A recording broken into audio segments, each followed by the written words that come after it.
ছাত্র জনতার অভ্যুত্থানে ক্ষমতাচ্যুত হয়ে ভারতে আশ্রয় নেওয়া সাবেক প্রধানমন্ত্রী শেখ হাসিনা চলতি বছরের শেষে দেশে ফিরতে পারেন। এমন আলোচনার মধ্যেই সামনে এলো ভারতের সংসদীয় কমিটির এক বিস্ফোরক প্রতিবেদন। লোকসভা ও রাজ্যসভায় উপস্থিত ওই প্রতিবেদনে বলা হয়েছে, ভারতে আশ্রিত থাকলেও সেখান থেকে রাজনৈতিক কর্মকাণ্ড পরিচালনা করার কোনো অনুমতি নেই শেখ হাসিনার।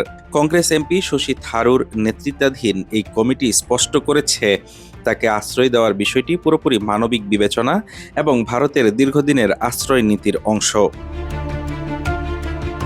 এদিকে শেখ হাসিনাকে দেশে ফেরানো নিয়ে সরকারের অবস্থান পুনর্ব্যক্ত করেছেন আইনমন্ত্রী মোহাম্মদ আসাদুজ্জামান।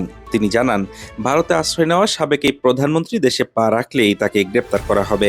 ইতিমধ্যেই পররাষ্ট্র মন্ত্রণালয়ের পক্ষ থেকে ভারতের কাছে তাকে প্রত্যর্পণের আনুষ্ঠানিক অনুরোধ জানানো হয়েছে।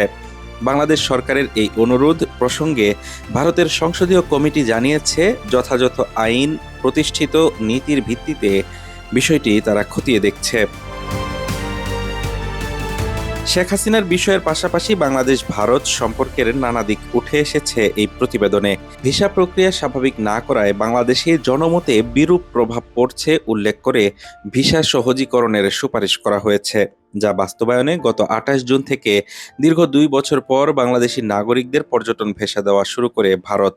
একই সাথে চলতি বছরেই মেয়াদ শেষ হতে যাওয়া 1996 সালের ঐতিহাসিক গঙ্গা পানি চুক্তি নবায়নে অনতিবিলম্বে প্রাথমিক কূটনৈতিক কাজ শুরুর পরামর্শ দিয়েছে কমিটি।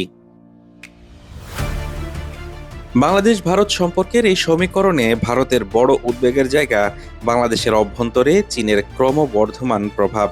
বিশেষ করে ভারত সীমান্ত থেকে প্রায় 15 কিলোমিটার দূরে লালমনিরহাটে চীনের সহায়তায় বিমান ঘাঁটি উন্নয়নের বিষয়টি গভীরভাবে পর্যবেক্ষণের পরামর্শ দিয়েছে এই সংসদীয় কমিটি।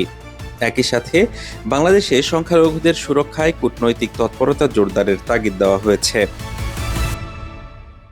প্রতিবেদনে উল্লেখ করা হয়, ক্ষমতাচ্যুতির পর অন্তর্বর্তী সরকারের সময়ে ভারত পরিমিত হস্তক্ষেপ নীতি অনুসরণ করলেও চলতি বছরের নির্বাচনে বিএনপির জয় এবং তারেক রহমানের প্রধানমন্ত্রী হওয়াকে ইতিবাচকভাবেই দেখছে নয়াদিল্লি। বিশেষ করে তারেক রহমানকে ভারত সফরের যে আমন্ত্রণ জানানো হয়েছে, সেটিকে দ্বিপক্ষীয় সম্পর্কের এক নতুন ও ইতিবাচক মোড় হিসেবে দেখছে ভারতের এই সংসদীয় কমিটি।